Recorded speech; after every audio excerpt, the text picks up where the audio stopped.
This is Defenders TV Podcast, episode 118, where we're looking at The Defenders, Season 1, Episode 6, Ashes to Ashes. You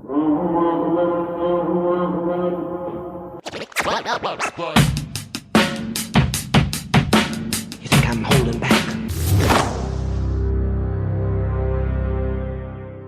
Welcome back, fellow Defenders. It is I, Chris, and once again I have control of your earbuds and the podcast. This is Defenders TV Podcast episode 118, and we are talking about the ever so lovely, the ever so fantastic Ashes to Ashes, which is The Defenders Season 1, Episode 6, in case you don't know. As I said, I'm one of your hosts, Chris. Hi, I'm one of your other hosts, John. I have control of your arms and legs this evening.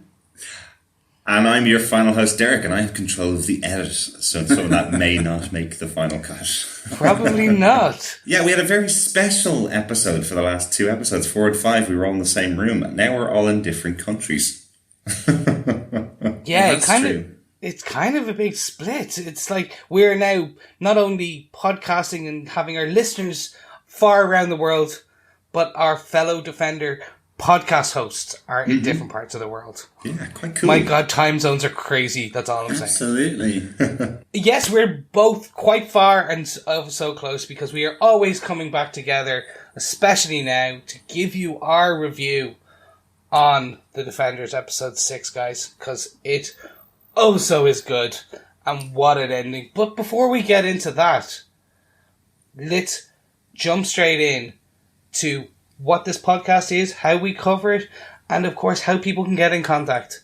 So, you of course can come over and join our Facebook group and follow our page on facebook.com/group/Defenders TV Podcast, because we want you, the fellow Defenders, to join us in conversations and tell us your thoughts, your feedback, your loves, your hates on everything The Defenders. Absolutely. Come on and down and join us. Exactly. And yes, Secret Empire just finished the excellent Marvel books. Come on over and talk about that over in the Facebook group as well.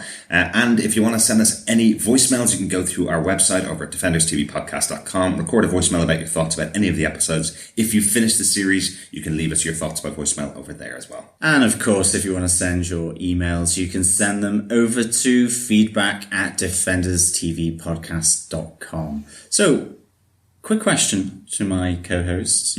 Why was this called Ashes to Ashes?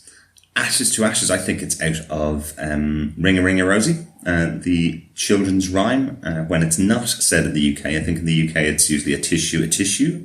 But when it's done in foreign countries, in Europe, it's usually ashes, ashes, we all fall down. And I think there's a moment in this episode where every one of the Defenders is knocked to the floor by one punch from Iron Fist to Luke Cage. So I think this is the ashes to ashes, we all fall down. So it's not because it was smoking hot. Could have been. I was going for ashes to ashes, dust to dust. Like in a funeral rite. I get you. Could like be that. It's the end of someone's particular...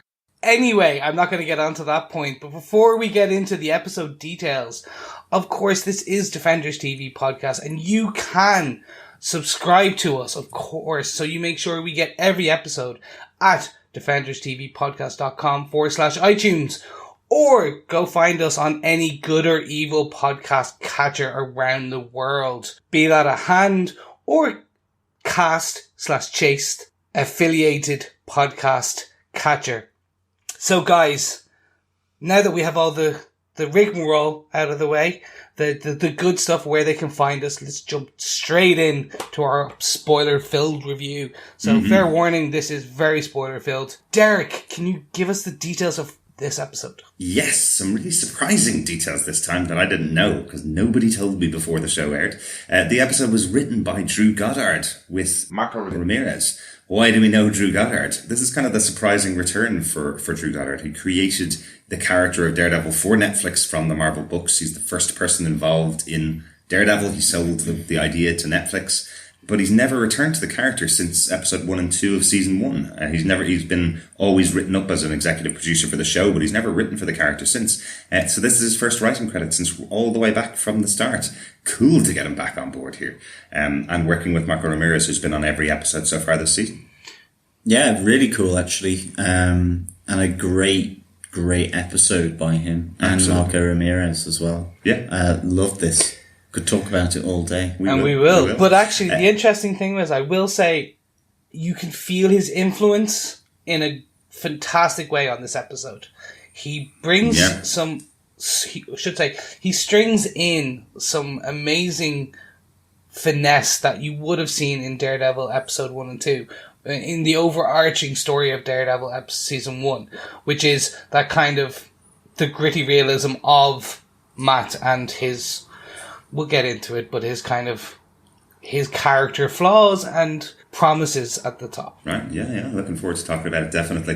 This episode was directed by Steven Sturgick. Always excited when we see Steven Sturgick appear on the show. He's done 3 episodes of Daredevil, 2 on Jessica Jones, 1 on Luke Cage, and 1 on Iron Fist. He's confirmed for an episode of The Punisher coming up. So he's been involved in every single Netflix show so far. But, as he did mention quite recently in an interview, he's not going to get an episode of Jessica Jones Season 2. There is a great reason for that. Every episode is going to be directed by a female director because the show is very female-centric. They've made a really good decision to bring in female directors for the show. So, unfortunately, he's going to just break the chain now for Jessica Jones Season 2. But he should be back for Luke Cage Season 2. So that's all right. Yeah. He is kind of the lucky charm for all of the Defenders. I can say that because I'm Irish. So he has been doing every single one of the shows, but that is the one that he's not going to be involved in. But I'm still really excited about him, and always great to see his directing touches in the episodes for the Defenders. John, do you want to tell us what they gave us with your synopsis for the episode? Sure. Now realizing that the Hand wants the Iron Fist as a key to unlock something, the group decides to hide Danny Rand away while they continue the fight. However, Danny disagrees and attacks the others. They stop him and tie him up, with Luke Cage and Stick watching over him, while Jessica Jones and Matt Murdock continue the investigation of the architect of Midland Circle. The Black Sky begins to regain memories of her previous life as Elektra Natchios, but Alexandra insists that she is not that person anymore. Meanwhile, the other leaders of the Hand learn of Sawanday's death and continue to lose faith in Alexandra's leadership. Matt and Jessica learn that there is something beneath Midland Circle, a hole to which Daredevil had come across previously when dealing with the Hand. They return to the group with plans of attacking the building to find Stick attempting to murder Danny Rand to keep the Hand from using him. They are interrupted by the Black Sky, who kills Stick and takes Danny. Alexandra gloats to the other leaders about this victory, but is murdered herself by Black Sky, who proclaims that she is Elektra Natchios and claims leadership of the Hand. -2 fingers. Wow, what an episode, guys. And what Absolutely an ending. wow. Yeah, that was fantastic. I think someone in our Facebook group referred to this as they did a cottonmouth on Alexandra. Yeah, as David Wang. Yeah, just did not expect this at all. But I did think she was over gloating to the Hand, so I thought somebody was going to take her out. Yeah, well, Murakami tried and then was put in his place, I suppose. True. I had bets on Madame Gao to become the main finger of the Hand. I know. No, she's the thumb. We've had this conversation as well. We have. She's the opposable thumb without the Hand. We have. Which, without the thumb, the Hand would not operate. Exactly. That's what I meant to say. So, guys, what an episode. And let's get into it straight away. For those of you who are just joining us for the first time, we will take the top 5 points, what we consider the top 5 biggest moments that stood out to us in this episode, and break them down point by point, part by part, all the way down to its crusty goodness. So, let's jump on to point 1. Now, of course, that ending that John just talked about in the synopsis is our last point, so you're going to have to wait all the way through for our thoughts on the ending of the episode. But let's kick off with what we got, which was Fight Club. Danny versus the Defenders. Oh, yes. I know, this could be the name of its own series, really, couldn't it? It really could, yeah. Danny versus the Defenders. To quote Madonna, I am the lock and you are the key. Danny is the key. Wow. Yeah. That's a deep cut. It is a deep cut. That's another. The first is the deepest. Okay, let's get away. Let's get away from the musical. Yes, moving away from female solo artists. Yeah, because they all find out that Danny is the key to what the Hand seek, and that there is some lock here. And I think, Jessica is there going, I just thought it was a metaphor, but, Stick is convinced here from what Swande was saying before he had his head chopped off by Stick himself, that, it was literal, and that Danny is there to open the door that is implied by Danny being the key. Sponsored by Yale Locks. And I think another really interesting thing we get here is definitely from Stick, who talks about, the chi and the Iron Fist has been known for other purposes, for sealing things shut, and obviously then for opening things as well. We know it heals as well as packing a punch, like we see slightly later on as well. But it's a nice little moment where all of a sudden the defenders really kind of, they don't turn on Danny, but they realize that he's the one that needs to be kept out of sight and away from the hand. I'm so against glad, his will. Yeah, I'm so glad we got the fight scene here, because the scene itself is quite a difficult one. It's really just exposition, because we know it as the audience. We heard Alexandra say this to Gao 3 episodes ago, that Danny's the key and he's the one that's going to be used to break down this doorway underneath Midland Circle, where we now believe that it is. So it's a difficult scene to have, because effectively Stick is just doing exposition that we've already heard. So I'm so glad it ended off in a fight, which is one of the best fights we've seen this season. Yeah, I'll agree on the fight part. It was a fantastic fight. I found this difficult for another reason, which is they're treating Danny as a junior character, in that he's young. He's young at the game. He's not calling him young in regards to he actually probably is the youngest, maybe. We don't know his age in comparison to the rest of the guys. But he is just, his mentality, his go-get, it's like he's not thinking about the bigger picture. And while he was the one kind of trying to bring them all together to fight the hand, he's not listening to the group. He's not listening to reason. And I found that hard there, because the character is acting irrationally. I saw why they were trying to do it. I know what they were trying to do. But I can see critics, fans alike, who did not like Iron Fist, the series, pulling at this point, probably going, look, he's just this silly little Iron Fist character, this Danny Rand, he's so young, he flies off the handle. I would agree with that. I think they push that a bit too much, just to almost say that he knows nothing, and yet he knows an awful lot about Kunlun and so on. And I think the reverse side of that as well is, it seems strange that it actually descended as quickly. It felt like a school playground sort of ganging up, really. And it was almost, that was the intention, that they wanted to make Danny feel threatened, and for him to go defensive. But in the same way, they're not listening to him as well. Because remember, John, which is all out of calm. Yeah, which is kind of another aspect which kind of, I suppose you can only take so far, because he has, along with Daredevil, the most experience of the hand and this whole mystical universe and that's that they're trying to deal with. Yeah. That's absolutely his point. That's absolutely Danny's point. He's saying that he was brought up in a society that taught him everything about the hand. Jessica Jones is walking in not knowing anything about them. Luke Cage is not knowing anything about them. And from Danny's point of view, what does he know that Matt knows about them? He doesn't really. He knows that Matt's had a battle with them once or twice, but he certainly doesn't have the training that Danny has. And that's why he feels so threatened here. But I know what you're saying, Chris. I think this is one of those bits that gets pulled at by critics a lot, which is why is Danny so up against this? Because effectively he's lived his entire life. I wonder the other thing, if they're trying to get across in the show about Danny, is that the reason why he's such a good Iron Fist is because he is so, he flips to anger quite quickly. So if he relaxes that and channels it into the chi, that's why he's such a powerful Iron Fist. I wonder if that's something they're trying to get over with the show. He's a zealot. Like, in pretty much like the term of the word. You have two opposing, religion is too strong of a word, but you have the Kunlun, the beliefs, yes. So his beliefs are being challenged.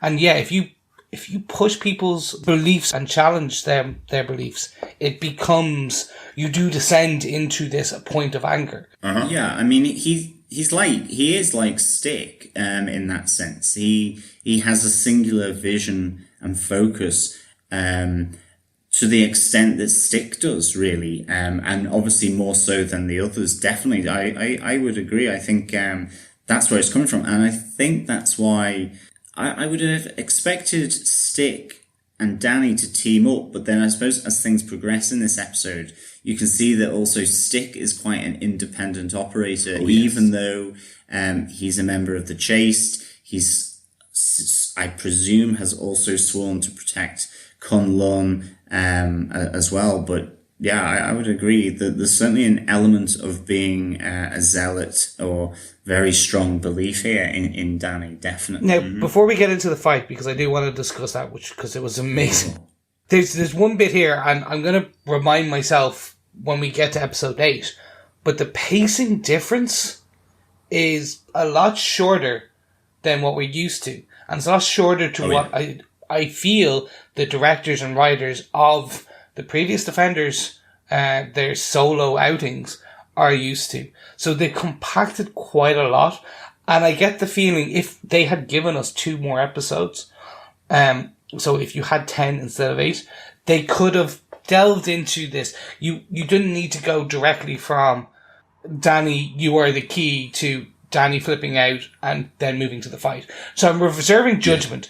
I just get the feeling from this episode that the pacing is speeding up quite a lot. We're down to 2 episodes post the end of this till the finale.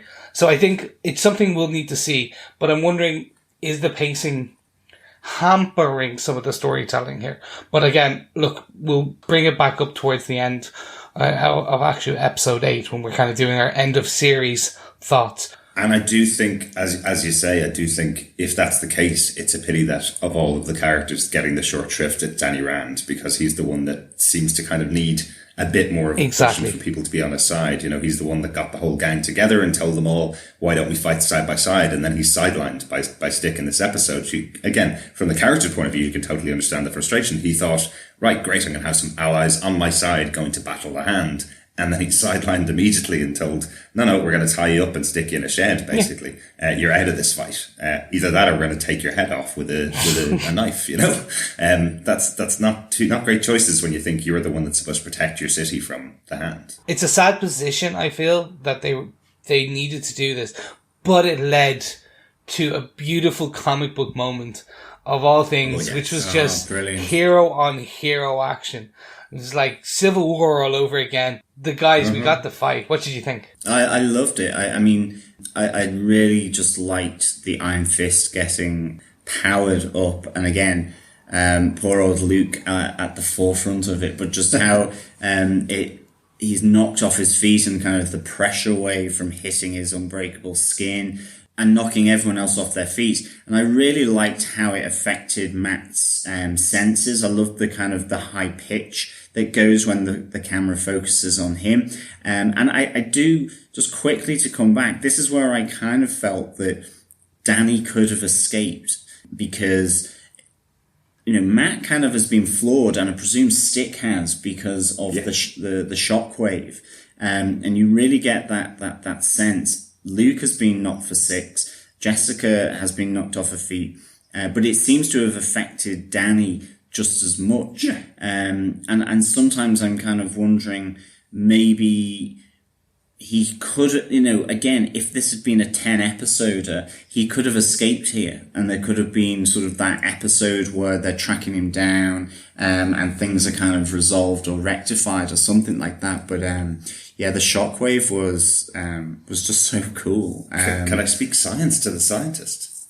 Because the scene is supposed to be saying it's the unstoppable force meeting the immovable object. So both of them have to have the same amount of impact on them, right? No, absolutely. You know, I get that. I get that it's going to affect Danny, but I do think that, it was Matt who kind of grabs him by the foot, and I think of any of them, he would have been most disorientated because of the effect on his senses. And then, there is a moment where Danny is fighting Matt were they switch places. So Danny is actually on the other side of Matt, where he wants to go to escape, and could have just gone and pegged it out of the theatre or the space that they were in. But the fight was really good. To see that was just fantastic. Yeah, I loved some of the movements in the fight. Firstly, I love that it's Danny and Matt that kick it off because neither of them will back down. I like that makes total sense to both of those characters. Jessica and Luke are kind of staying out of it. Luke first becomes the kind of muscle that steps in to help Matt out because he realizes how powerful Danny is. And then Jessica comes in just to calm the boys down. But Danny makes the mistake of touching Jessica, grabs her by the shoulder, and then gets thrown to the floor by Jessica. So again, just showing the powers of each one of these characters. And Jessica, once again, showing that she is a very strong character when she wants to be. She's the one that throws the knockout punch on Danny, isn't it? As well, yeah. But she also picks him up and throws him to the floor when he touches her arm for stepping in the way, which is quite cool. Love that she does that. I love this. Just that it was. I think I've talked about this nearly every episode now, or every time we see Matt fight, he's become so much more acrobatic. It's a Daredevil I have in my head from the comic books. It's the acrobatic, swinging, jumping, leaping, twisting, kicking Daredevil.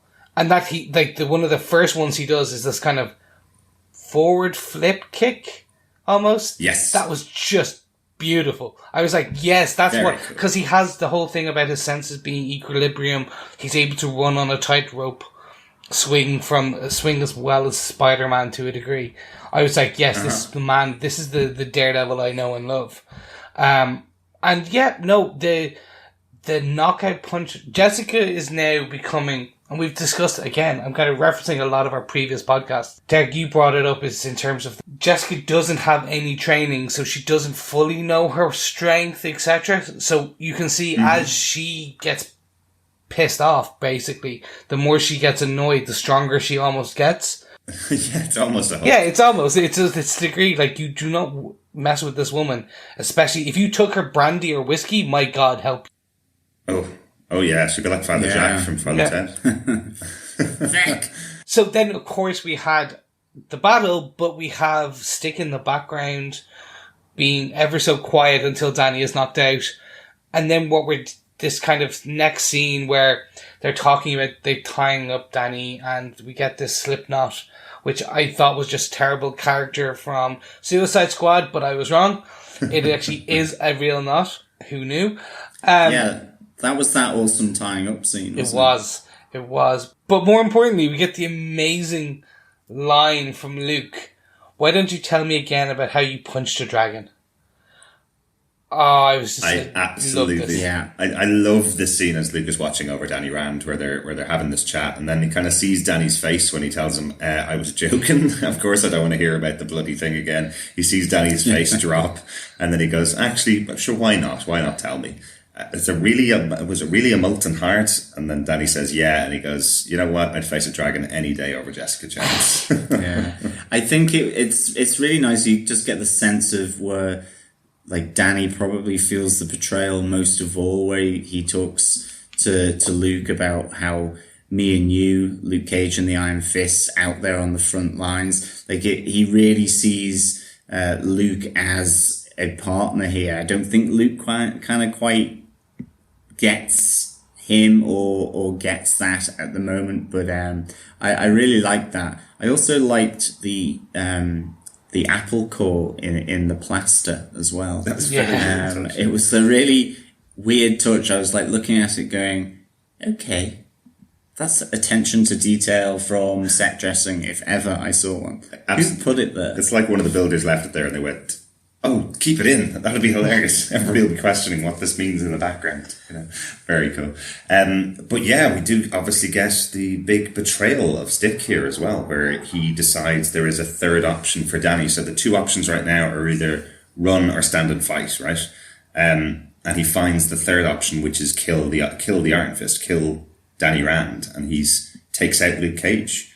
We talked about it a couple of episodes ago, where the idea of having the mystical versus Luke Cage is something that happens in the comic books a bit because of his partnership with Iron Fist. So it's great to see this taken into the show. We've had Luke Cage in all of his series, it was basically he was dodging bullets. That was the whole series of Luke Cage. That's the only thing that he went up against, and a missile launcher. But this time, seeing him up against something mystical taking him out is very interesting. Yeah, as Stick goes, a little bit of this and a little bit of that.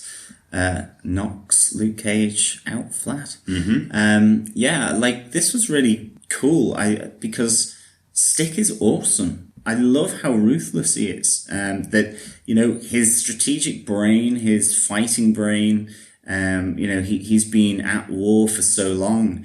And first and foremost, it's, okay, I'm here to protect the Iron Fist, but it's also everything about the Iron Fist and Kunlun, and he realizes we can just kill him. Yeah. And then the Hand cannot win. I just thought that was really ruthless, how he did that. I think it also, not to bring it to Game of Thrones all the time, but it really shows the danger of this group now being split up as well. Because if Matt was there, if Jessica was there, I mean, then Stick would have probably found it harder to do, maybe. And obviously later on, the fact that when Elektra returns to this place, she's only up against Stick, makes it easier for her, at least initially. Yeah. So it's definitely, you know, the split pack, wolf pack, will not survive. Can I ask a comic book Iron Fist question, if you might know the answer to it? So how does the mantle of the Iron Fist pass if there's an Iron Fist killed? So it seems like, for example, we heard Swanda go, "You're the stupidest Iron Fist yet," when he was talking about Danny Rand going, "We want the Iron Fist, not you," to Danny. Now we see that Stick is willing to chop off the head of Danny to kill him. So it's not Danny Rand, it's the Iron Fist that the Hand want. What happens? How does this pass on to the next Iron Fist? If Stick had killed Danny, does that mean that somebody else has to defeat the dragon to get the power back? It is. And they have to go through that rite of passage. Cool. Yeah. Because Shallal the Undying is undying in the sense that whilst the dragon is killed, in order for the Iron Fist to get the symbol and to obtain the chi, and the dragon is reborn, and he's reborn so that the cycle continues of the immortal Iron Fist. So the Hand, so if Danny had died here, the Hand would have had to effectively challenge Shallal the Undying to get the power that's in the Iron Fist, basically. Well, not entirely. Like, I think they would be able to somehow siphon it off, and we're not necessarily sure whether this substance that the Hand refers to is the chi as we know it in Danny Rand. Right. But it's a substance, and it could be some kind of sort of residual aspect of the chi once they have killed the Iron Fist or drained him of it. But obviously the killer of the Iron Fists, who strikes normally every 33 years, when he kills the Iron Fist, he obtains power, but it's how you're using that, and it's the manner, I suppose, in which you have obtained the chi, because the whole point of the immortal Iron Fist, Protector of Kunlun, is that it is obtained in a sort of face-to-face battle with the dragon. So if you're not the Iron Fist, you won't get it, but they're taking it through a different means. I get you. That's cool. I'm glad. So in some ways it might be corrupted, as an example, and is more dark substance rather than bright yellow chi. Okay, so 2 points in this. One, I think it's his blood. The reason I'm saying that is because when Alexandra is talking about using the substance to bring back Black Sky, we know that Black Sky was brought back in an urn full of blood, right? Absolutely. So maybe being the Iron Fist imbues your blood with chi, whatever, and that is the substance. Because we don't know what they did to when they escaped from Kunlun, when they ran away. It is highly possible that they killed and drained the Iron Fist of that time, took his blood with them with their substance that keeps them alive, and then kind of continued, because we've heard Gao say things along the lines of kind of like, was it Gao? I killed Iron Fist better than you. I've worked with someone has said they've killed other Iron Fists. Gao has said she's killed many. Yes. She's met many. She's met many over the years. Is what she Okay, said. well, we're assuming that potentially she has killed some as well. That is the substance they need. The Iron Fist's chi-infused blood. But I think they use blood as part of the process. Now, whether the chi, you could argue, is contained within his blood, so it makes his blood extra special, or whether it's something that's diffused throughout his body. Yeah. Like it's his entire hand, I suppose, that lights up yellow. With the chi, it's not just kind of the veins and the arteries, although, what I mean is, yeah, his blood probably contains it, so that's why his blood will be important. Yeah. But all the children in Daredevil Season 2 who were being drained of blood, presumably to bring Nobu back to life, we saw that at Bakuto's dojo as well, and his compound. So I think they need blood as part of that process of bringing it back. Whether the substance is something different from blood, I don't know. Or whether it's that because the Iron Fist's blood contains the chi and the mystical power, maybe that's why it's his blood and it contains that substance. But judging by how the scene plays out, we're definitely going to find out next episode. Pretty much. It's effectively Elektra arriving, taking out Stick, killing Stick. If I got that right, that looks like the death of Stick. There, she stabs him right through the heart. There, she takes Iron Fist over her shoulder after knocking out Matt and Jessica. We do see, because I did ask the question about have we seen Luke versus swords before. We hadn't seen it before. We do see in the fight between Elektra and Luke that she hits him a couple of times with a sword with some sparks shooting out. So well done, Stephen Sturgick, for actually putting that into the episode. He's almost like he listened and then went and filmed it and added it in at a later point. Yeah, when we recorded 3 weeks after the episode. Exactly. I want to get on to, because I kind of want to move on to our second point, but I just want to end on the usage of Stick and the death of Stick. So the whole reason Stick does knock out Luke is because he thinks the only way is to kill the Iron Fist. This goes against, in my head, what the final remaining member of the Chaste, he is the army of Kunlun. They were the army of Kunlun set to defend and work with the Iron Fist.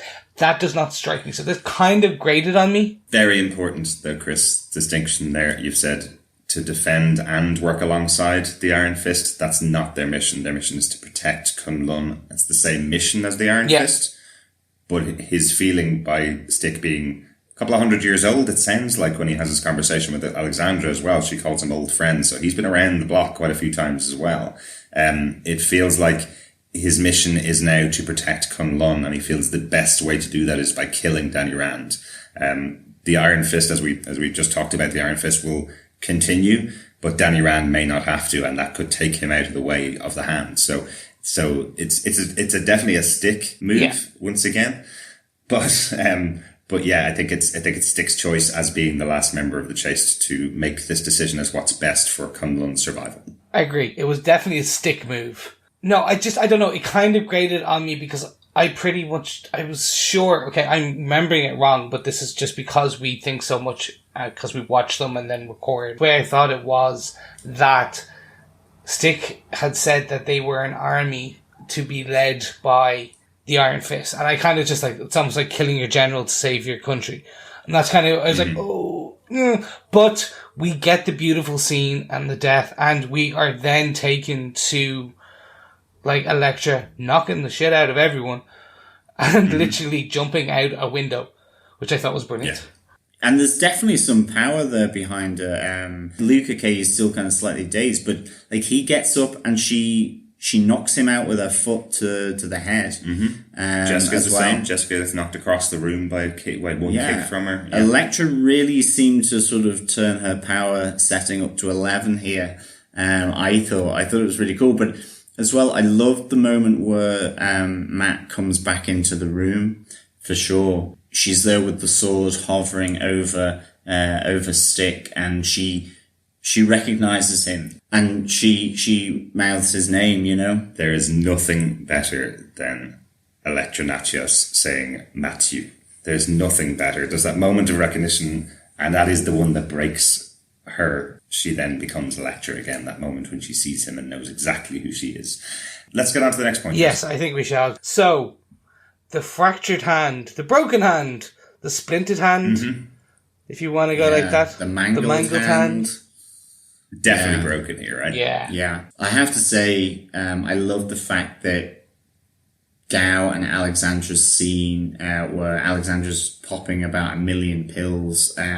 Is that only in the States where you don't take 2 paracetamol or whatever opiate that she's taking for the pain? It's certainly in movie pain treatment. Yeah. If everybody popped pills like the way movie characters do, they'd all be dead. They'd all have severe liver trouble. I would be thinking that Alexandra needs to worry about her liver exploding or something from the amount of pills that she's taking there. But I think... I don't think she does now. Like, again, I'm just going to wallow and bask in the glory of Gao. I think her scene here with Alexandra and how that contrasts with earlier in this season where she's on the park bench, where actually Gao is being someone who Alexandra can bounce and talk to and discuss about sort of how the hand is becoming quite brittle here.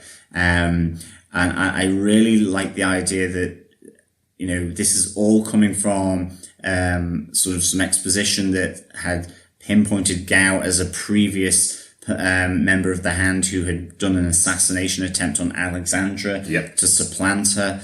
You know, when Alexandra's talking about the Hand has not always been harmonious. But I love how Gao goes here, the past is the past, and then comes in to really confide in her about what the other members are thinking. But then on the way out, and in fact, she even offers an alternative way forward for Alexandra to consider. But then on the way out, I presume it's like any boardroom meeting, as she passes Murakami, she obviously has had some previous conversations with him, and she just says, "You were right." To me, this is evil Yoda Gao playing the Game of Thrones within the Hand. I just absolutely thought she was great here. And again, we have the Alexandra being reflected back in a mirror. I know we had a comment on Facebook about that, you know, saying the reality of who she is someone downing, I don't know, about 30 pills in the mirror, where she herself is someone quite proud and confident when you see her. Absolutely, and I do love Gao in the scene, and I have to say one of the best moments she's had this season so far. But I also love the sheepish look that she gives when Alexandra proclaims somebody across the room did have an assassination attempt on her. It's just the way Gao's head falls, kind of going, "She's talking about me. Hopefully, the spotlight will be off me in a second." You know, that kind of innocent child or guilty child caught in a lie kind of look. It's a really cool little look from Gao. But we also have Murakami's attempt on Alexandra's life while she eats. That's a really interesting scene as well. We have him walking in while she's having one of her other infamous meals. I would love to find these chefs that she's found. It's like an episode of Chef's Table every week where she's going around to the various different beautiful places to eat the best food they have on offer. And he walks in with a bottle of ancient wine that hasn't been seen for 200 years that he's picked up at the bottom of the ocean, you know. Really interesting scene between the two of them where he is giving her respect while telling her that he's about to kill her. I thought he had poisoned her at one moment where he kind of says, "I wanted your last meal to be memorable," or something. And I was convinced that either he'd poisoned the food or the champagne was poisoned, but I think at that stage she hadn't drank it. That's right. She lifts up her bottle of beer or glass of beer that she's drinking, which I thought that was a nice touch. And now that you say that, that's probably why she's doing it. She's kind of saying, "I don't really care about your irreplaceable bottle of champagne. I've got my beer here." And then dessert was brought in by Elektra.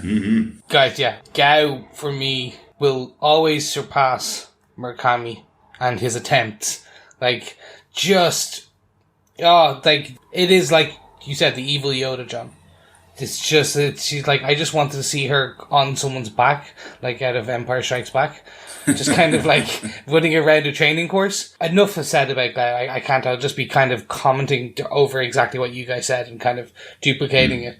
But what I am really kind of, the bits I want to quickly, to my point to focus in on is, as you said, the fact that the fingers, the hand have always come together around, behind Alexandra, which I found really interesting. The fact that they've had this fracturing before, but they've always come back together. And I thought it was like, I expected this to be literally as the Elektra arrives with her present. I was like, oh, okay, now, so like this was all the exposition. This was like how they all don't really like each other, but they're villains working together for a common goal. And you get that they've come towards the common goal. But then the Murakami, I was like, ooh, fight. Yeah. Fight. I was like, that's what I was like, she's going to flip the table. And we've heard how bad Murakami is when he's like stalking the bear. We get that kind of backstory. And we talked about the fact that he doesn't walk in with an army when he's going up against the defenders. So this guy kicks ass all on his own. And I was expecting, okay, this is where we're going to get to see why Alexandra was the guiding force of the hand. She was. I was like, she's going to flip the table and they were going to have a stunt double in for Sigourney Weaver and she's just going to like tear him to shreds, but leave him alone with like a sword kind of or something against his neck going, do you surrender and submit? I was just like, it's going to happen. It's going to happen. Oh, that's not going to happen. I was like, Chris, just one thing, Sigourney Weaver does not need no stunt double. It's true. She's badass enough on her own. Yeah, but where's she going to find a mechanized forklift at that time of night in New York, in Hell's Kitchen? I did love, there's an interview with Marco Ramirez recently released where he said he was trying to work in the line, get away from her, you bitch, throughout the entire season, but couldn't work out a way to get it into the show. That would have been amazing. That would have been cool, yeah. But I definitely agree with you, Chris. Like, we saw her sort of briefly fight the newly reincarnated Elektra, but it would have been so good to have seen or have gotten a glimpse of what Alexandra's skill and power was here, especially given what comes later. You know, but she actually calls it out and says it, and that's what's the most frustrating part. She says it to Murakami. She says to him, "You've come alone to fight me. What's wrong with you?" You know, and it is that moment where I was absolutely thinking, "Yeah, totally agree with you, Chris." I was thinking, this is the moment. This is why we're going to see why she's the leader. It's not just because she's manipulative and strong and smart. Because hey, that could be Gao. That could be any of them. It's because she also has some form of power that we haven't seen yet. Well, it's powers combined. It's Gao's power along with Murakami's power, along with being confident and calculating. Yeah, it was a shame that they didn't, and I think all the more so given what happens. And I think it's within that context for me that it's only at the end of the episode that you kind of think, okay, we'll never get to see exactly what her powers and skills are here. Yeah, because the attempt on Murakami is ended because Elektra arrives with the Iron Fist. Yeah, with dessert. Yes. Okay, so let's jump on because Elektra does arrive, but we are given her past, if you will. We get this a flashback, which took me a second to understand that it was a flashback. Why is she on the couch now? That's really weird. She was just on the bed.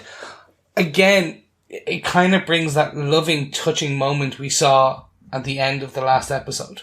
That kind of her curled on the bed, and it was beautiful. Someone over in the Facebook group even called out, it was just a touching imagery of having this kind of the black sky, the deadliest weapon, kind of feeling emotional and vulnerable and having her there.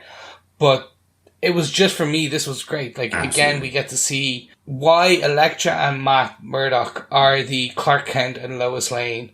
What I'm getting at is the connection, the love, the relationship is eternal. Like, it's kind of, no matter be that they are dead or alive or reborn or whatever, they always kind of remember that love and thing.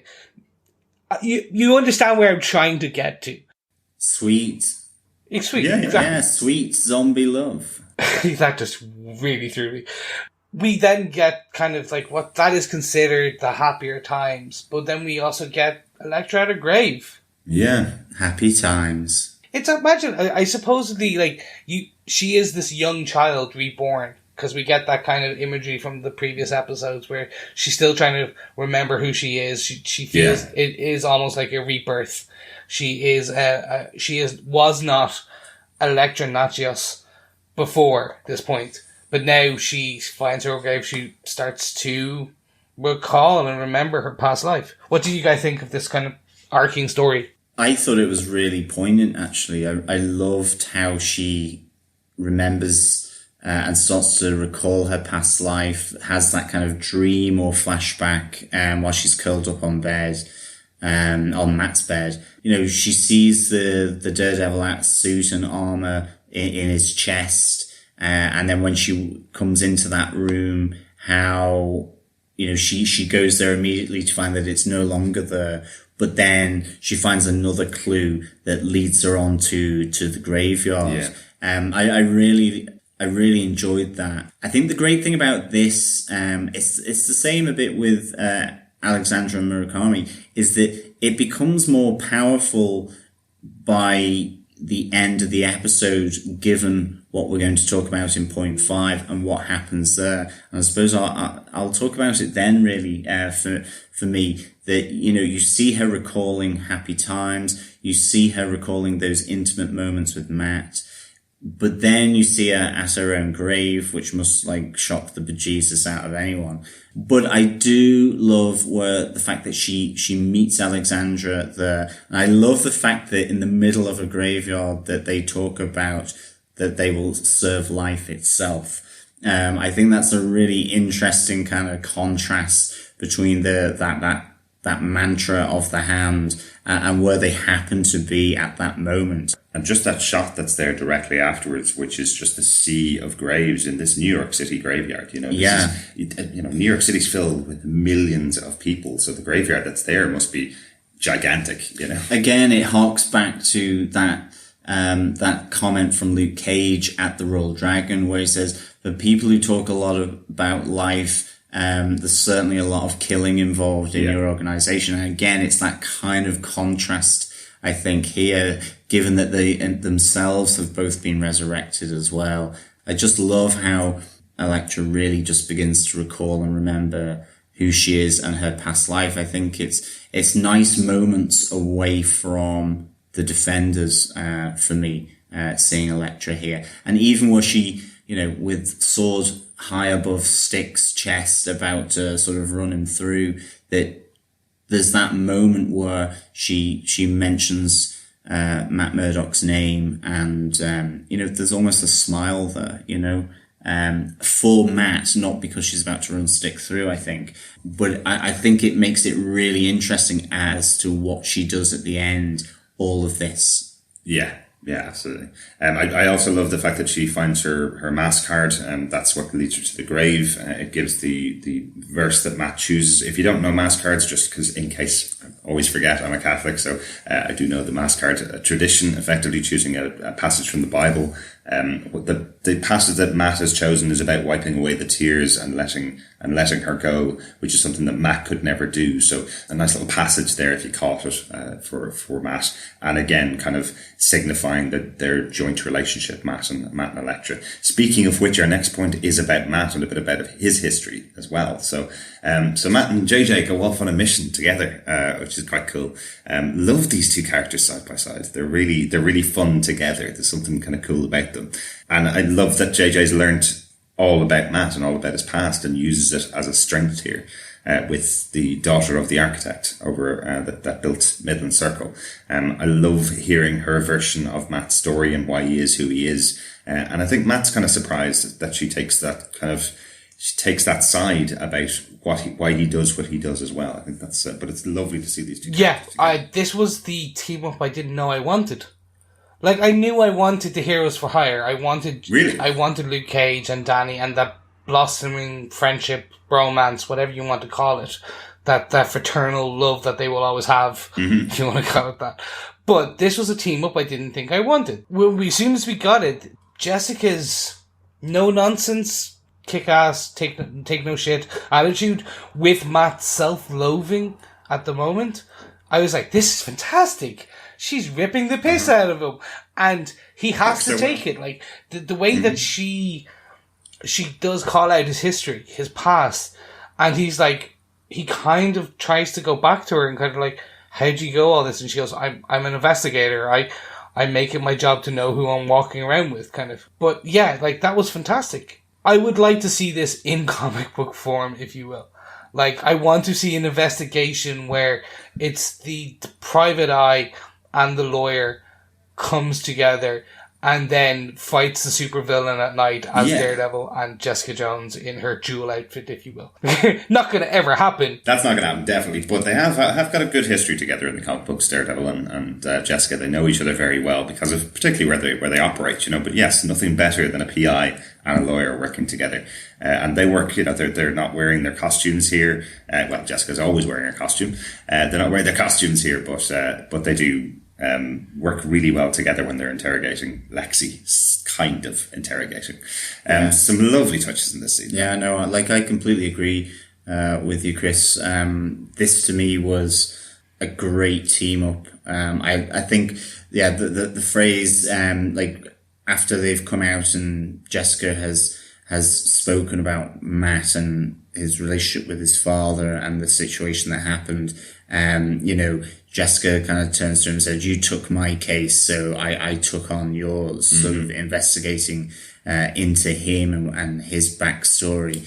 And I really like that. And I think as well, it came from a whole situation back in that theatre or wherever they're turning against Danny, were at the same time Jessica and Luke, I think as well, react really strongly to hearing about Matt's previous relationship with Elektra.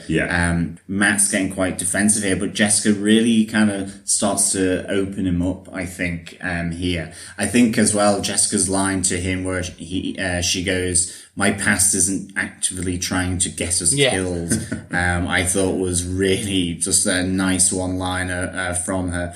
And also they find out that Elektra and Matt were together at the big hole underneath Midland Circle as well. Yeah. So, there was a bit more of Matt's secrets that came out here. And whilst initially they were a bit pissed with it, certainly Jessica, I thought that moment where they were kind of walking to Alexi's whilst they were sort of talking to her, finding the plans in the piano. I really liked that. I definitely agree with you, Chris. It was a great team up. A lovely little touch I liked in this scene is Matt playing on the piano.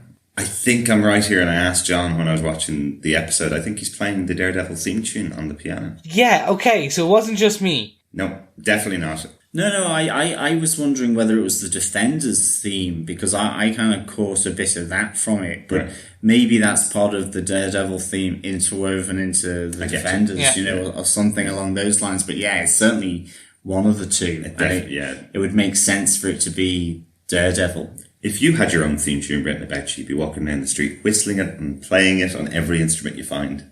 I do. It's called the A-Team. I'm on the run from the military police for a crime I didn't commit. That's why we've moved countries. I just have, if any of our fellow Defenders listen to or watch Family Guy, I basically have the men with saxophones and trumpets just walking behind me. Nice.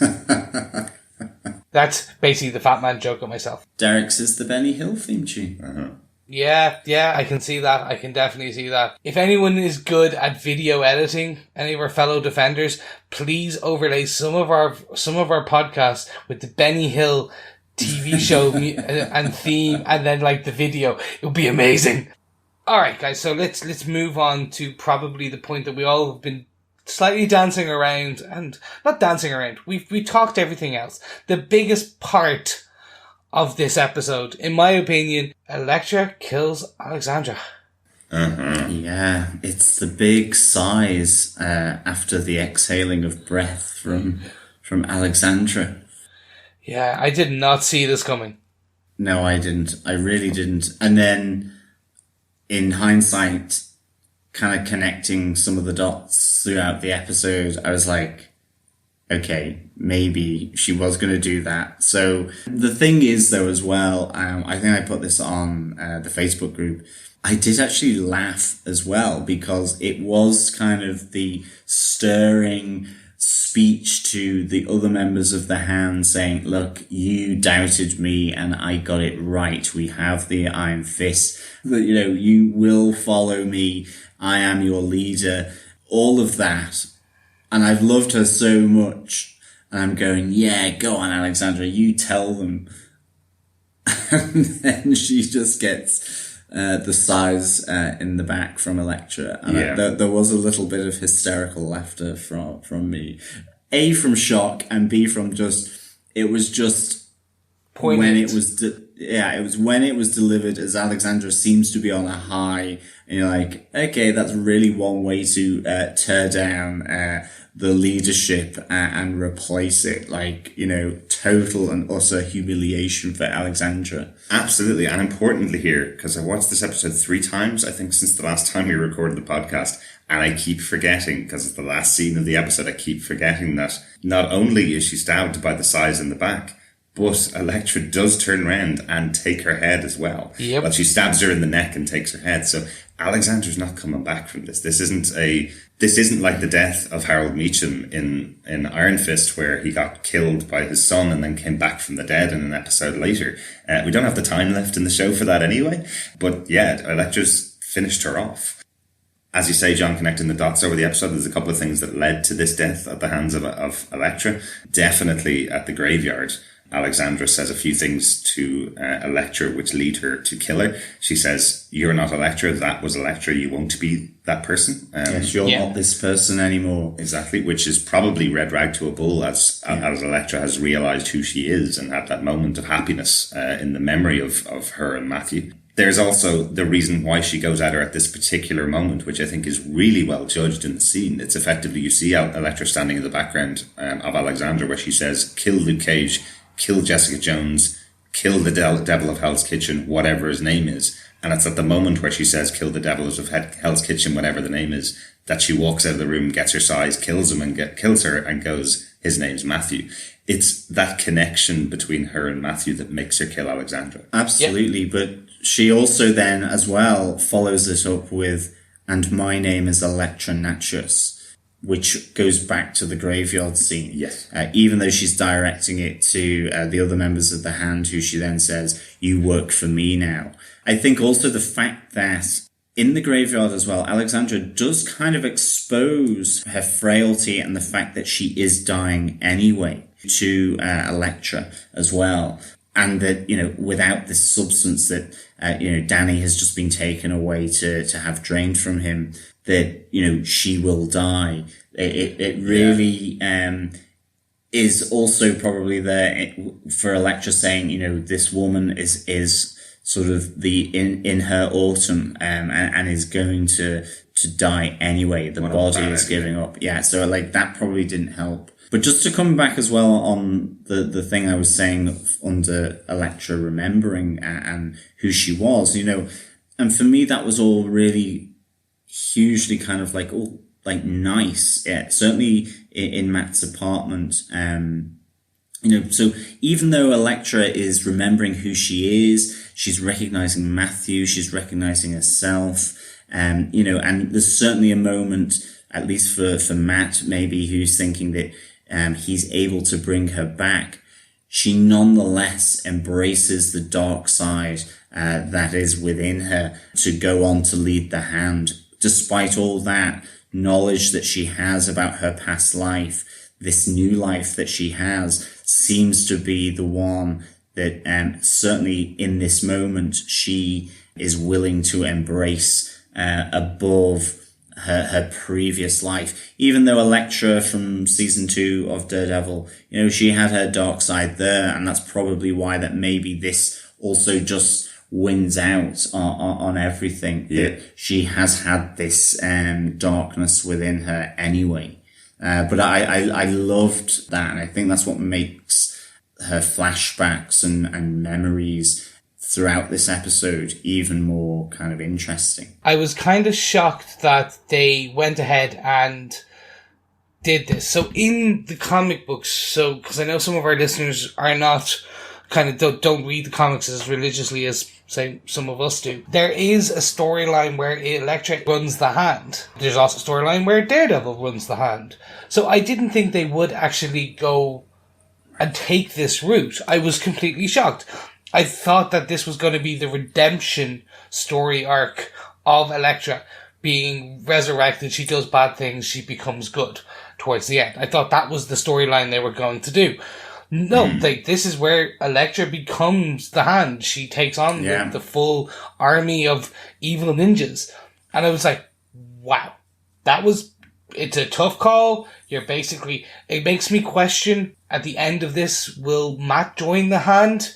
Because you have the Shadowland storyline where Matt does kind of become the head of the Hand. So I'm like, does he kind of get brainwashed and joins Elektra, and together they are that is the ending of this, and we have then leading into his redemption story in, I don't know, I'm speculating here, but I didn't know they were going to go this way. I loved it.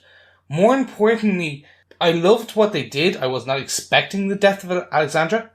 This was an amazing character. It was an amazing actress doing it. It was interesting. I wanted to know all about her. I wanted to know the history. I wanted to, tell me everything. I want to see it fight. So to kill her off like this, and I think one of you guys said it best, I feel slightly shortchanged.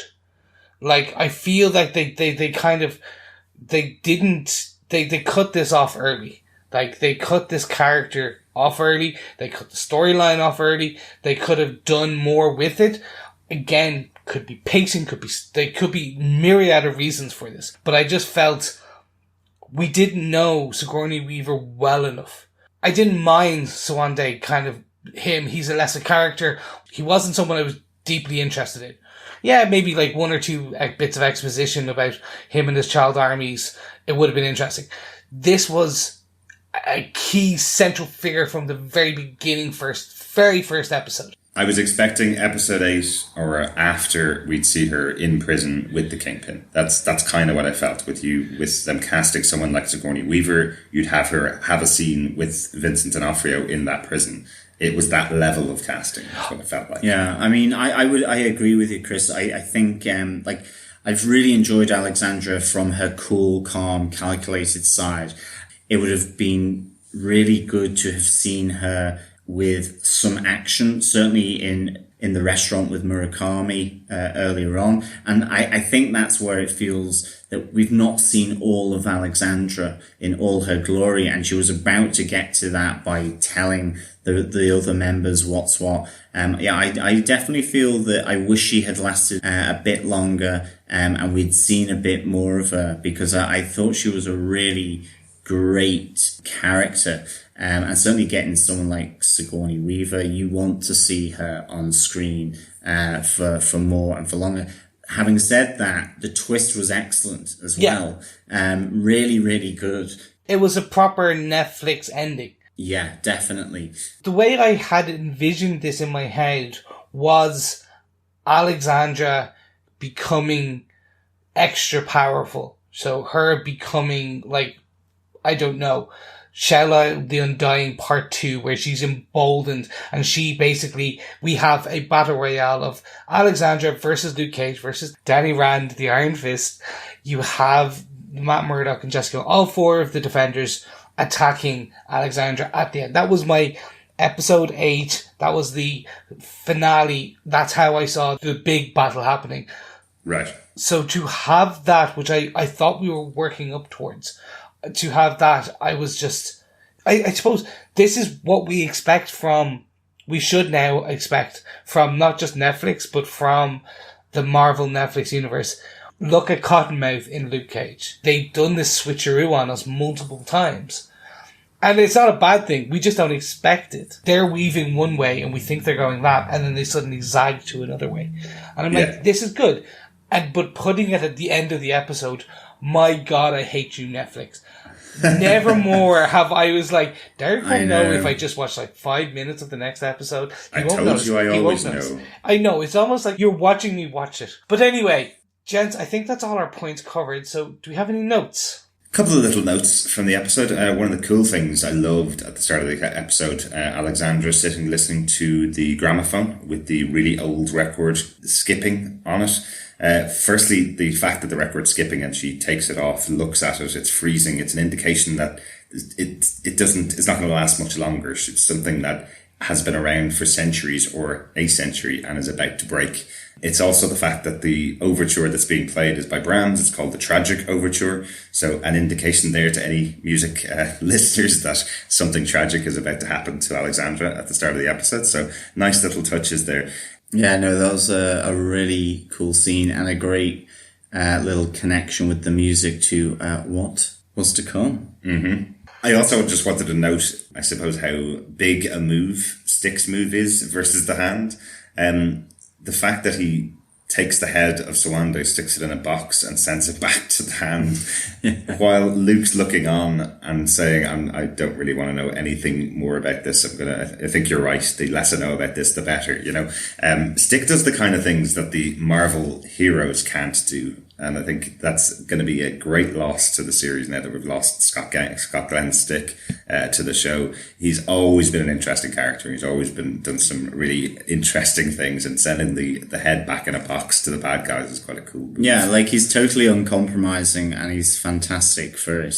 So yeah, I know what you mean. You can't really imagine Matt Murdock doing this. Not really, unless he's gone full on crazy. Final note for the episode is Jessica and Luke finally reconnecting. They're carrying the body of Danny off after they've knocked him out, and Luke turns around to Jessica, carrying Danny over his shoulder, goes, I can't believe this is what it took for us to meet back up. And saying to her, I'm really sorry, why didn't you get in contact? And Jessica kind of goes, I'm not that kind of person. I never really keep in contact with people. And Luke knowingly looks at her and goes, I suppose so. And she goes, well, you could have kept in contact too, It's a bit of reconnecting for the characters. You see they have more conversations about it between Danny and Luke later on. So for those people that are comic book fans and know how their relationship works out and how long they stay together in the comic books, there's a little bit of rekindling of that in the Defenders here, which I wasn't really expecting coming in when obviously Luke has come in with a relationship with Night Nurse, with Claire Temple. Yeah, I was kind of slightly shocked by that now. I'll agree with you on that. I was like, ooh, will we have another Luke Cage and Jessica Jones, or will we potentially have Jessica Jones and Luke Cage? Interesting. One quick point for myself, because I have a quick few ones. Will Stick return? Is Stick dead? Stick's head has not been taken off his body. True, very true.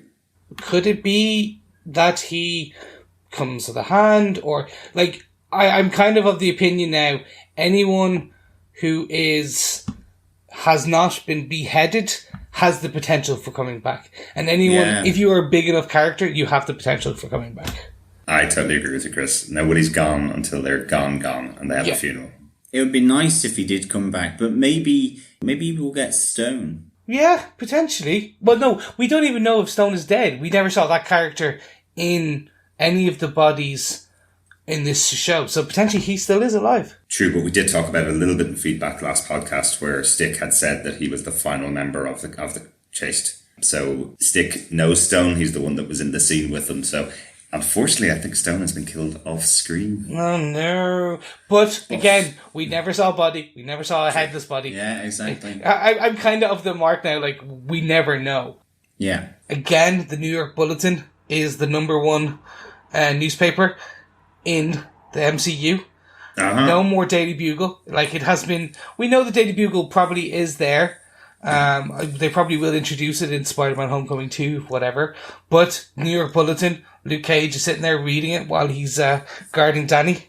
That's right. Right. Yeah. Wasn't the Daily Bugle now? That's the Fox News of the Marvel universe. But wasn't it now like a blog spot? Wasn't that something that was in the Spider-Man Homecoming promotional material? I think it was in the promotional material, but it never came into the film. So unless it's a Blu-ray extra, which I'm hoping is a kind of a Blu-ray deleted scene that we'll get a view on, where you see kind of a young Peter Parker looking at his antics on the Daily Bugle, which, wow, we gotta be amazing. At some point now, they're either going to need to do it or not. Okay, boys, and on that note, I think it's time we wrap up this beautiful episode on episode 6 of The Defenders Season 1. So, Derek, do you defend this episode of The Defenders? Best episode of the series. Episode 6 it has everything. The battle between the characters, which is what I wanted to see. The hand fracturing, having an amazing moment for Madame Gao, having a great team up between Matt and Jessica, having Luke and Danny sitting, having a chat, getting to know each other. Fabulous. Great scenes. Definitely defend this episode. Great. So, John, do you defend this episode of The Defenders? Oh, I do defend this episode of The Defenders. I would give this 4.5 tied up Danny Rands in the presence of Luke Cage out of 5. Yes, I love that love-in between the heroes for hire, even though Danny was restricted by a knot that just got tighter every time he struggled. Stick having just that uncompromising nature that will be missed. Gao, ruthless, manipulative, really cool here. Who's to say that she wasn't the orchestrator behind Murakami confronting Alexandra? And I think as well then, Alexandra, in her moment of triumph, taken away from us by the size of Elektra, despite all her flashbacks, dreams, and her recall of her past life, she chooses ultimately to lead the hand.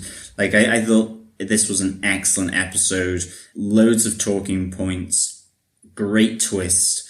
2 high-profile deaths here. The fracturing of Defenders. And I think most unexpected for myself as well. Yeah, seeing Jessica and Matt together doing their investigative thing.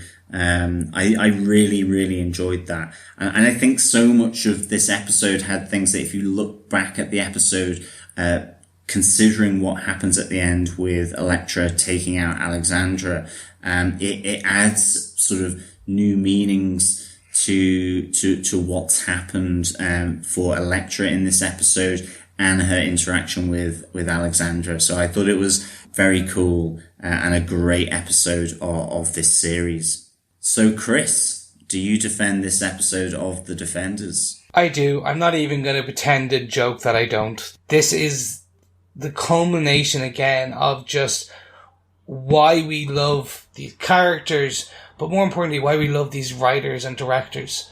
They are able to bring 4 threaded seasons, in more actually, 5 if we count season 2 of Daredevil. Like, they're able to drive and bring all together all of these characters, all of these bits.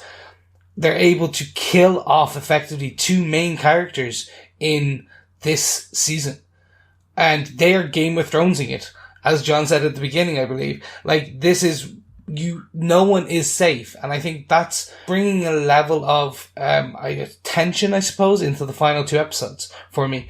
I want to know, like, could we lose Foggy? Could we lose other characters who we consider are quite integral to the mythos that is each of these characters and their different seasons, their different series, if you will. I am slightly disappointed we've lost Sigourney Weaver, we've lost Alexandra. It is a shame. I think it was a character taken in her prime in terms of a storytelling motif, in terms of what we could learn. We can still learn about the character, but like what the character was capable of. She has been beheaded, so she is gone. But yeah, I do feel that it was a death too far. But I'm interested to see where it goes. We have two and a bit hours left of this season. Maybe less, I think, actually, based on the rolling times. And I want to see where this goes. I want to see, will we see the redemption arc of Elektra? Is this all a big ploy? Is it not? Is she actually evil? What is going to happen to Danny and his substance, quote unquote? So, I there's no more defends than I can at this point. I want to just roll on. I want to get to the end of this podcast because you know what I'm doing? I'm going to watch the next episode straight after. Mm-hmm. So, boys, there we go. But before we kind of wrap up, I think it's time for some feedback. Absolutely. We have our first bit of feedback through email. Remember, you can always send us feedback. Just go to feedback@defenderstvpodcast.com. Send us on your email. But our first one comes from Kath. She goes, "Hey guys, one of the best Jessica moments for me was in episode 6 when she and Matt are visiting the architect's daughter and she stumbles to the piano. Her facial expressions are gold. Loved the series and definitely over too soon." She also sends a few couple of lingering questions as well from some of the previous episodes. In relation to episode 4, she goes, "How did Alexandra get into the restaurant, the Royal Dragon?" And for episode 5, Jessica knocks Murakami off the balcony when she finds Trish in the restaurant. Then we see a couple of relatively nonchalant waiters down there. Did he just disappear? Thanks, Kath. This is the reason why I put the poll into the Facebook group last week about, is there a special power that we haven't seen from the Hand? Where we've seen a number of the resurrected member of the Hand disappear. We also saw Elektra disappear in the first episode when she got to the bottom of the stairs. So yeah, this was the reason why I put the poll in there. A resounding no, there is no. This is just a trope that we see in comic books, that people just disappear. They are all trained by Batman, I think is what. Yes, that's what I was going to say. They were trained by Batman. So no, we don't know the answer as to how Alexander got into the restaurant. I don't think he ever will now. The back entrance. Basically, yeah. And I think with Murakami, he's probably just flight of fancy. He's very fleet-footed because, yeah, I think those waiters are kind of like looking around as though they've spotted something go running past them, but they didn't know whether they actually saw anything or not. I think it's more he's just fairly sprightly on his feet. Yes. Thanks so much for that feedback, Kev. Okay, and then moving swiftly on, because it is much like Murakami, we are fancy-footed and fleet. Over on Facebook, facebook.com/groups/Defenders TV Podcast. We obviously had some feedback from all of our fellow Defenders, such as yourselves. So we had Claire Payne going, OMG, emoticon, kind of that screaming, kind of shocked emoticon that shocked emoticon. Don't read out the emoticons. That was funny. I'll have to call you John from now on. Okay. Dare we say Claire was shocked at that ending? Yes, so OMG, that ending. Claire, can't agree more. Jeff Childs chimed in and said, didn't see that coming. Yeah, just like Alexandra. Yeah, like pretty much. David Wang for the best use of hashtag so far this season. Hashtag Cottonmouth Twist. Pretty sure that is a blues jazz song from somewhere. I think so. They did that in his club, I think. Claire Payne went on to say, it was so impressive how Elektra threw Danny over her shoulder, then went through the window. Great muscle stuff. Like, again, superhero landing. Painful on the calves and the ankles, but she did it. She did it well. She's really been pumping that iron. Definitely. Eddie Gonzalez says best episode to date as well. And we had Tina Brown over on Facebook as well leave some feedback where she went on to say, great ending, but I thought this episode dragged a bit, to be honest. I get that they wanted the Matt, Jessica, Danny, Luke twosomes, but I thought it was a bit contrived that they would imprison Danny. And I thought the whole finding the plans in the piano and Jessica recapping the plot so far to Matt, so now we know that they're the Hand, felt like padding. We know that the architect wanted to blow up the building, so why the big deal again? But I will always love the way Elektra says Matthew. Absolutely delicious. And I love Stick. But I get why he is expendable now that he's finally given us all the backstory he can. Well, yeah, Tina, thank you so much for that feedback. I think we talked about the twosomes and the kind of having to kind of split the parties a bit. We've also talked about how they imprisoned Danny, so I don't want to kind of tread grounds. But I do get where you're coming from for the whole finding the plans in the piano. It is a trope, but it's a trope for a reason. And if you are a long-time listener, you know how much I hate my TV tropes. But I have to give it to them. This one gave us a chance to hear Charlie Cox playing the piano and playing what we think is his own theme tune. Speaking of which, Ronaldo came back on the Facebook group saying, being a pianist myself, I was ecstatic to see Matt take to the keys and then to hear him play the piano version of the Daredevil theme tune made my night. So yes, it is the Daredevil theme tune. Well, hey, so that's another one we got right. Put it up on the board. There's not many there, but... That makes 3. Yeah. 3 after 6 seasons. We're on a good stretch, I'm telling you. And I have to agree with Tina on this as well. The way that Elektra Nachios says Matthew. I want someone to love me the way that Elektra loves saying the word Matthew. Oh, yeah, definitely. Yeah. And then from Robert Phillips, he comes in... This should have been titled AKA Internal Combustion. What a story, the folding in on themselves of the adversarial gangs.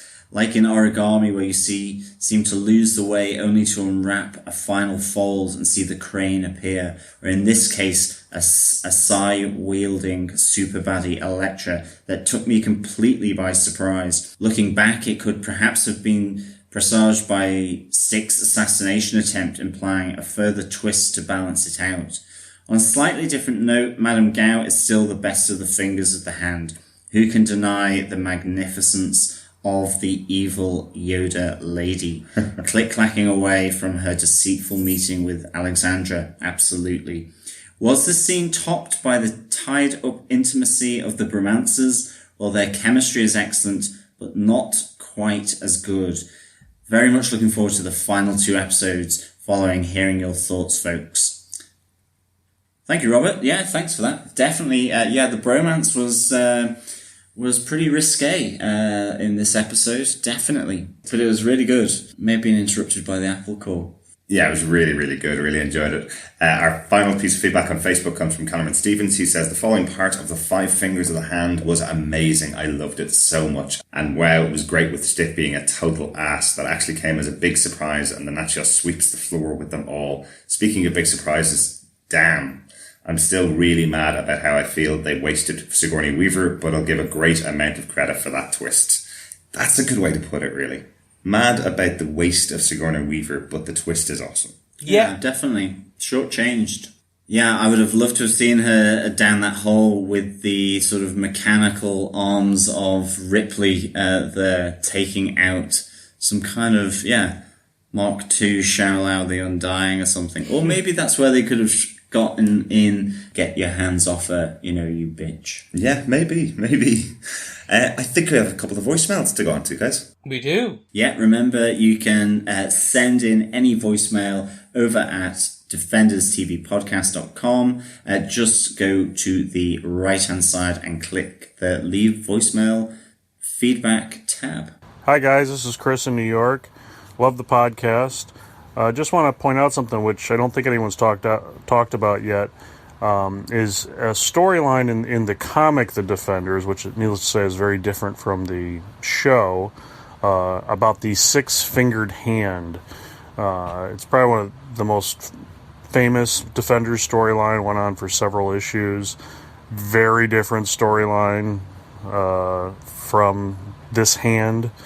That came up much later. The 6-fingered hand was about 6 different demons.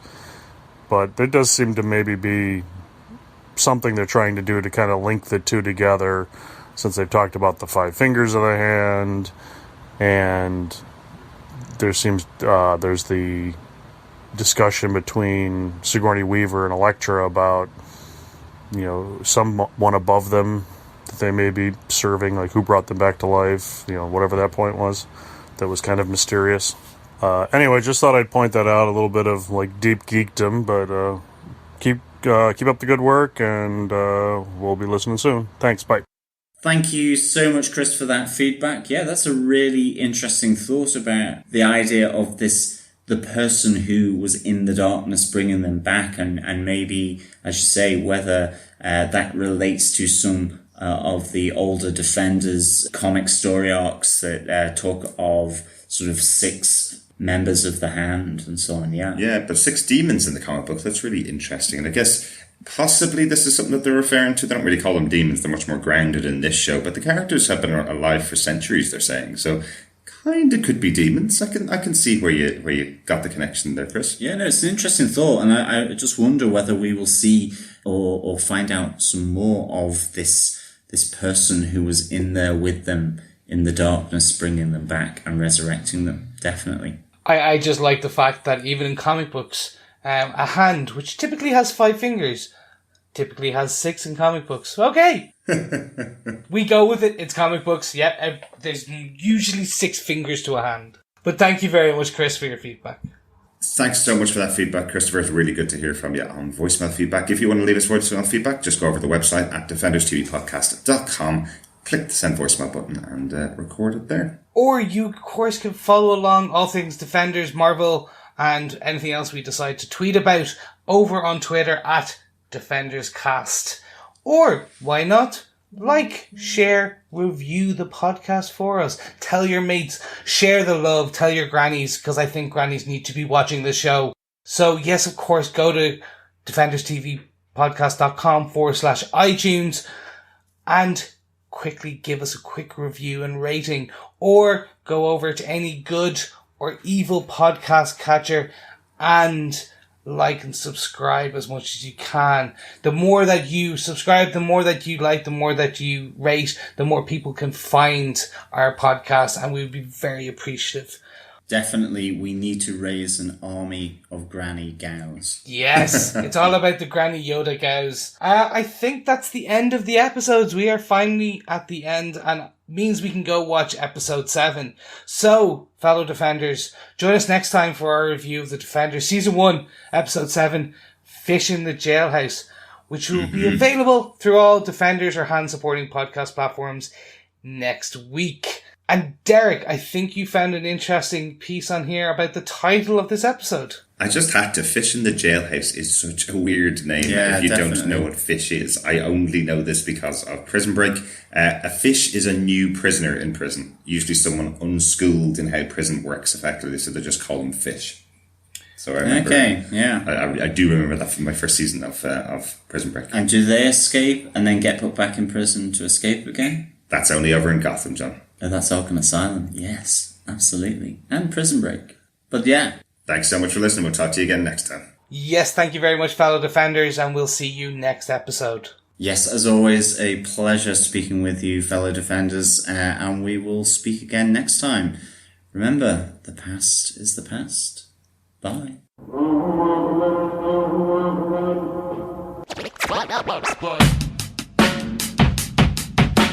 You think I'm holding back?